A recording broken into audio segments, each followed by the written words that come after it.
नमस्ते सगळ्यांना. आपण amine topic बघतोय आणि केमिकल रिॲक्शन्स मधला आपण इलेक्ट्रोफिलिक ॲरोमॅटिक सबस्टिट्यूशन हे रिॲक्शन्स आपण बघणार आहे आणि ही शेवटची व्हिडिओ आपल्या टॉपिक मधली. आता आपण इलेक्ट्रोफिलिक ॲरोमॅटिक सबस्टिट्यूशन ज्याला शिकतोय त्याला आपल्याला काय समजायला पाहिजे तर बघा, तुम्हाला मी पहिला आपण एक ॲरोमॅटिक अमाइन काढतो. बघा, हा बेन्झीन तर असायलाच पाहिजे ॲरोमॅटिक आहे म्हटल्यानंतर. आणि तो कोण आला तर NH2 आला. हा कोण आहे तर ॲनिलीन आहे. अन्नालिया ॲनिलीन आहे.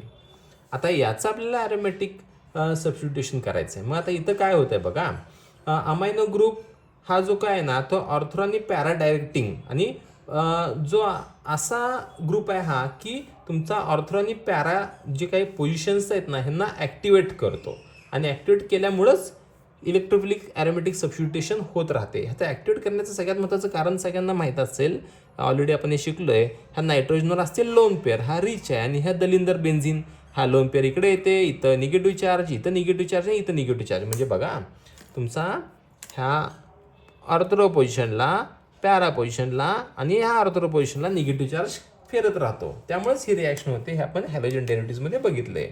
आता जर समजा आपण पहिलं एक हे बघितलं तर पहिला जे समजा आता ब्रोमिनेशन करायचं म्हटलं, समजा काय करूया, ब्रोमिनेशन करूया आपण. ब्रोमिनेशन, आता ब्रोमिनेशन करायचं म्हटल्यानंतर आपण काय वापरायला पाहिजे तर ब्रोमिन वापरला पाहिजे. तर मी ब्रोमिन वापरतो इथं. समजा आता मी असं म्हटलं की ब्रोमिन वापरतो, Br2 वॉटर वापरतो. आता Br2 वॉटर म्हणजेच काय तर ब्रोमिनची क्वांटिटी जास्त आहे समजायचं आणि हे रूम टेम्परेचरला रिॲक्शन करायचे आहे. याच्यामध्ये Br2 आणि तो वॉटर असं आपण लिहितो. Br2 वॉटर आपण वापरलं तर रूम टेम्परेचरला रिॲक्शन होऊन जाते. आणि इथं बघा, हा Br ब्रेक करताना एका Brवर प्लस येतो, एका Brवर मायनस येतो. म्हणजेच तुम्हाला याचं ब्रेकअप करता आलं पाहिजे, Br प्लस आणि Br मायनस असं समजून जा. आणि बेन्झिनला, प्रत्येक बेन्झिनला एक H प्लस निघतो, हा H प्लस आणि हा Br मायनस. काय बाहेर पडणार तर HBr बाहेर पडणार आहे का. मग इथला एक H निघाला, हा Br मायनस. इथला एक H निघाला, हा Br मायनस. इथला एक H निघाला, Br मायनस. आणि हे जे काही 3 Br प्लस आहेत ते या आपल्या ऑर्थो आणि पॅरावर अटॅक करतात. आणि ऑर्थो आणि पॅरा अटॅक झाला तर काय होतं बघा बरं, हा बेन्झीन ॲज इट इज, इथे NH2 ॲज इट इज असणार. इथे एक ब्रोमिन आला, इथे एक ब्रोमिन आला आणि इथे एक ब्रोमिन आला. म्हणजेच ब्रोमिनची जागा, हायड्रोजनची जागा कुणी घेतली तर ब्रोमिननी घेतली आणि 3 HBr बाहेर पडले. आता ह्याला जे नाव दिले आपण काय देतो नाव, 2, 4 आणि 6 किती आहेत तर ट्रायब्रोमो. आणि कोण आहे हा आधीचा कंपाऊंड आपला कोण आहे बघा बरं, NiLiNe ॲनिलीन तयार होतं.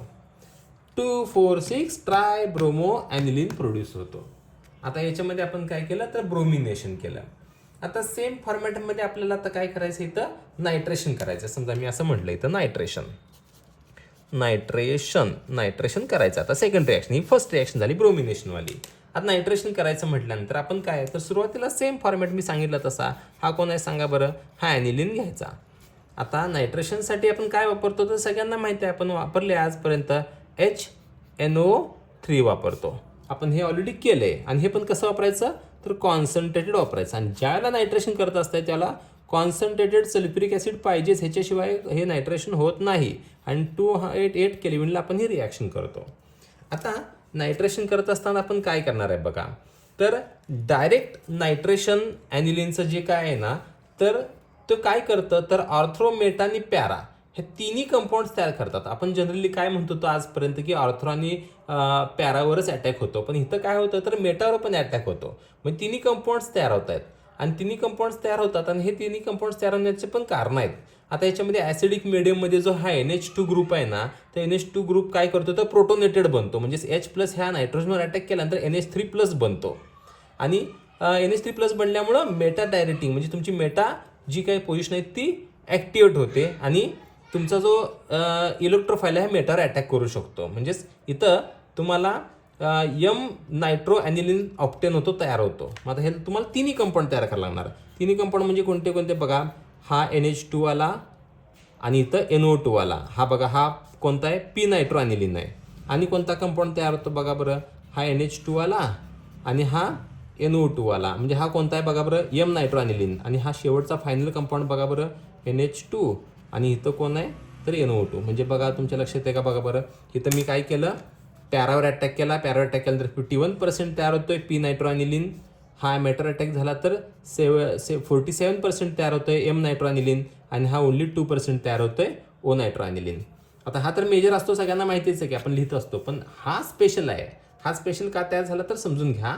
In acidic medium, in acidic condition हा जो H+ आहे, हा H+ कुणावर अटॅक करतोय, NH2वर अटॅक करतोय, NH3+ बनतो आणि NH3+ बनल्यामुळं ह्या मेटा पोझिशनवर तुमचा इलेक्ट्रॉन रिच साईड बनते. त्यामुळे तुमचा इलेक्ट्रोफाईल म्हणजे कोण इलेक्ट्रोफाईल जो आहे तुमचा NO2+ हा अटॅक कुठं करतो, इथं अटॅक करतो. म्हणजे हा NO2 ग्रुप तुमच्या मेटा पोझिशनला जाऊन अटॅच होतो. हे जरा स्पेशल आहे, ही एकच रिॲक्शन जरा वेगळी आहे आपल्यासाठी, हे समजून घ्या सगळ्यांनी.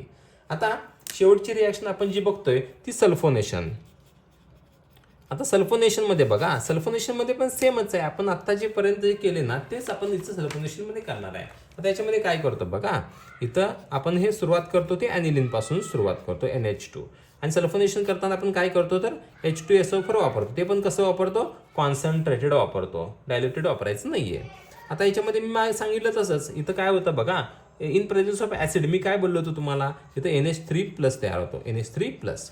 हा NH3+च्या जवळ कोण येतो तर HSO4- म्हणजे कसं समजून घ्या, हा H2SO4 आहे ना, म्हणजे H2SO4 फोडल्यानंतर काय होतं हे बघा, हा सल्फर डबल बॉन्ड ऑक्सिजन, इथं डबल बॉन्ड ऑक्सिजन, इथं OH आणि इथं OH. बघा बरं, H2SO4 आहे. मग ह्याच्यामध्ये हा यांचं ब्रेकअप झालं तर काय होतंय, ओवर मायनस चार्ज येतो, याच्यावर प्लस चार्ज येतो आहे का.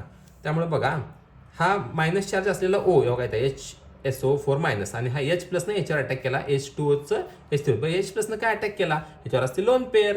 H+ हा इलेक्ट्रॉन डिफिशियंट असतो आणि ह्याच्यावर रिचवर अटॅक करतो, म्हणून हा फॉर्मॅट झाला. ह्याला माहितीचं ॲनिलिनियम हायड्रोजन सल्फेट, याला माहितीचं ॲनिलिनियम. हो का, ॲनिलिनियम का म्हणायचं कळते का, NR+ चार्ज आहे म्हणून. हायड्रोजन का बोलायचं, या हायड्रोजनमुळे हायड्रोजन बोलायचं आणि सल्फेट असं बोलतो आपण. आता हे जर समजा तुम्ही 453 आणि किंवा 473 पर्यंत आपण जर हिट केला तर काय तयार होतं बघा. आता हा मोलिक्यूल तयार होता बघा. इथं कोण आहे तर NH2 आहे आणि इथं कोण आहे SO3H आहे. हा ॲसिड आहे बरं का. ॲसिड कोणामुळे म्हणायचं आहे बघा, हा जो H आहे ना, हा ॲसिड आहे आणि याच्यावर लोन पेअर आहे म्हणून हा बेस असतो. म्हणजे ह्याला बेस आहे की ॲसिड आहे तुम्ही सांगायचं नाही आता, कारण हा ह्याच्यामुळे ॲसिड बनतो, ह्याच्यामुळे बेस बनतो. हा लेवेजचा बेस याच्याकडे बघितलं तर, ह्याच्याकडे बघितलं तर म्हणायचं हा ॲसिड आहे. आता बघा हा सल्फो ॲनिलिक ॲसिड तयार झाला, SULFANILIC सल्फोनिक ॲसिड तयार झाला. आता हा ॲसिड गप बसत नाही. आता ॲक्च्युली कसं होतंय, दात पण आपले आणि ओठ पण आपलेच. तसंच H+ तयार होतो, तो H+ गप बसत नाही, ह्याच्यावर अटॅक करतो. आणि हा सगळ्यात महत्त्वाचा कंपाऊंड तुमच्या लक्षात येतो का बघा. आता हा याच्यावर कुठला चार्ज आला बघा बरं, NH2चा NH3 झाला प्लस, आणि इथं जो काय दिसतोय ना इथं खाली बघा, हा ह्याच्यामध्ये कोण आहे SO3- बघा, हे H+ निघून गेला बघा. याला बोलायचा हा सगळ्यात महत्त्वाचा ZWITTER, zwitter ion. Zwitter ion बोलायचं ह्याला, झ्विटर आयन फॉर्म होतो हा खूप महत्त्वाचा आहे झ्विटर आयन. आता आपण जो बघितला तो काय बघितला तर आपण सल्फोनेशन केलं ॲनिलिनचं. आता हे जे काय सल्फो ॲनिलिक ॲसिड आहे ना, तर सल्फो ॲनिलिक ॲसिडमध्ये जो काय हा झ्विटर आयन तयार झाला, हा डायपोलर आयन आहे. डाय म्हणजेच एकावर तुमच्या इथं मायनस चार्ज आहे, एकावर प्लस चार्ज आहे, म्हणून याला म्हणायचं डायपोलर आयन.